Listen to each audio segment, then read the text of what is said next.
Boom, you already know what it is. It's your boy 10 Toes Down. We on the podcast.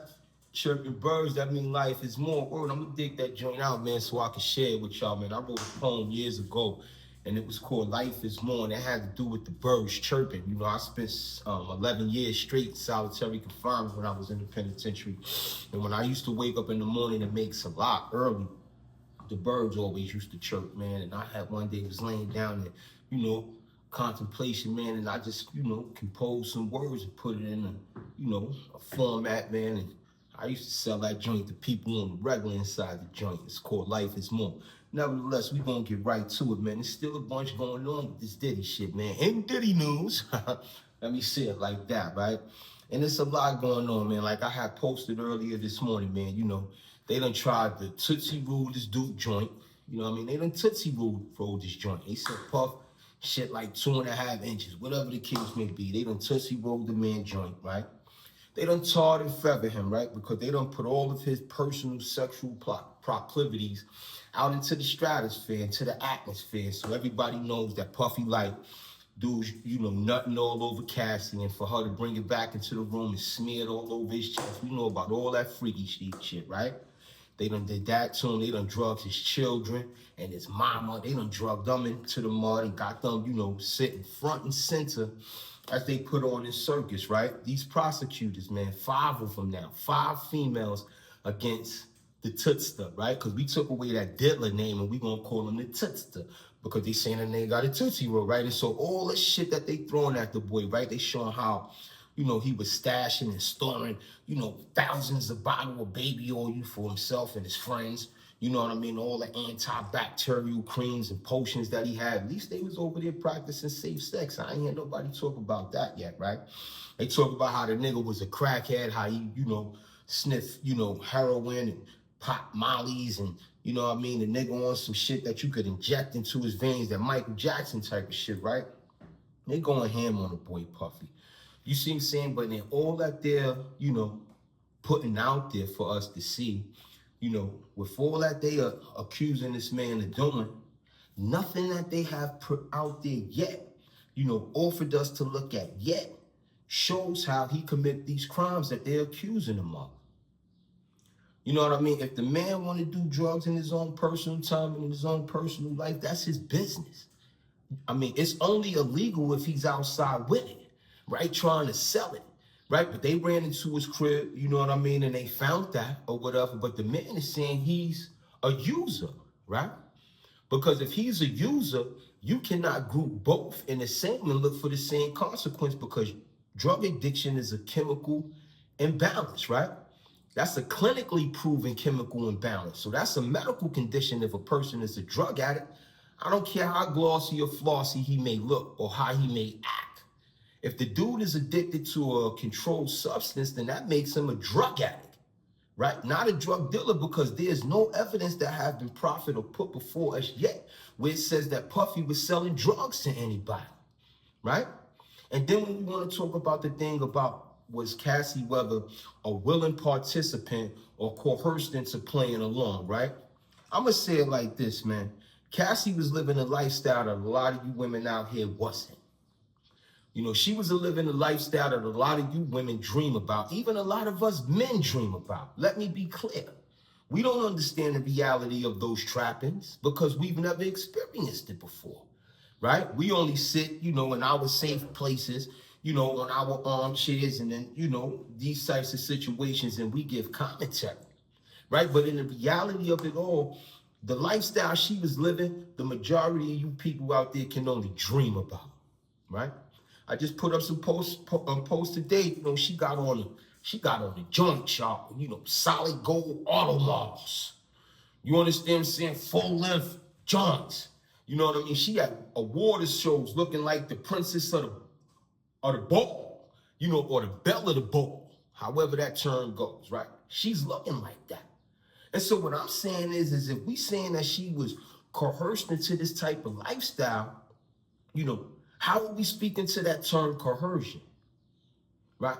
Because coercion, according to its definition inside the Webster's dictionary, right, is to use by force, to make someone do something by force, right?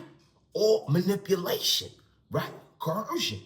Now, y'all can say that's what Diddy was manipulating or whatever the case may be. And even if he was manipulating, or Diddy wasn't doing anything that's not done commonly today. That ain't no more different than a dude meeting a girl on social media and promising to get her nails done, right? Go get her nails done, everything is fine. He take her out. He ain't playing for the pussy at all. That's the bummy niggas. You understand saying them niggas that's, short-sighted in their view. Diddy knew what he had with Cassie. If she wasn't talented singing and dancing, shit, she had something between his legs that he was addicted to, right? We speaking more to addictions, drug addiction, sex addiction. You see, because according to the witnesses that the prosecution been bringing in, it's Cassie who's been organizing all these goddamn freak-offs, right? She the one who's ordering, plane tickets to fly motherfuckers in. She the motherfucker, who's giving them the instructions of how she want this to go and what role she want them to play. Cassie the one that was orchestrating all of that, from what I was able to see. Anybody can say, well, she was doing it because Diddy was in her ear telling her to do it. And if we gonna use that way of looking at it, then what about this Alex Nice dude over here in her ear telling her to go on with this bullshit? Because that's all this is bullshit. This case is based on gossip, people's imagination, and vitriol toward the black man. That's just what it is. Puffy's a bad boy. And he was with this bad boy image, thumbing his nose in the powers that be face, right? And so they figured out a way to throw this dude into a trick bag. Fine. We've seen this script play out before. My whole thing is let's not give voice, let's not give chorus, right? To this system bringing somebody down, especially somebody who look like us, right? Because we know at the end of the day, the system ain't on a mission to bring Puffy down and to crucify Puffy because they want to do something for the good of humanity. They not going after Puffy because this is in the name of justice. They going after Puffy to make an example out of him, right? And that example to the black man and then to the black community is, if you ever get to this level of success and think you could do this right here, we will show you you are a motherfucking nigga. Right? And that's what they doing to Puffy right now. And it's sad because we all just sitting around, all up in arms, picking sides and all this shit over this bullshit. Cassie ain't related to none of y'all. She's not none of y'all nieces or cousins or daughters. It didn't happen to your daughter. Puffy ain't do nothing to your daughter. Nothing. Well, the music they put out is kind of crazy, but he ain't ever did nothing to your daughter.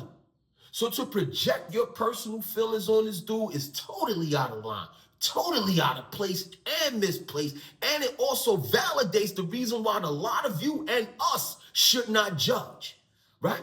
Because we are judging with, personal feelings. You know what I mean? Personal slice that we've been through in our life that we can imagine she could have been going through because you once went through that. You ain't never went through that with nobody like Puffy. Again, y'all accusing these dudes of being narcissists and this, that. These niggas ain't none. These niggas is bums, man. These niggas don't even care about go getting a job to keep one. But fuck a job. They don't even have an imagination to go and make no money. I told them motherfucker up yesterday. They giving out $20 an hour to stand in front of the court with a free Diddy shirt, man. Go get that. Yo, you crazy. I ain't going down there. He thought it was a joke. But then after that, asked me for $2 so he could go get some grabber. Like what? Like where the fuck is these people minds at today? Right? I'm gonna tell you, caught in this motherfucking trick bag. Because like I said, this situation ain't got nothing to do with guilt or innocence and fucking law and crime. This don't got nothing to do with that. This got everything to do with gossip, people's imagination, and vitriol toward a black motherfucker, a black successful man. Because in all that they've been doing, tarring and feathering Puffy, showing the world how much of a weirdo and freak he is sexually, talking about his dick size and all that, at the end of the day, that nigga still a boss. At the end of the day, that nigga still bad.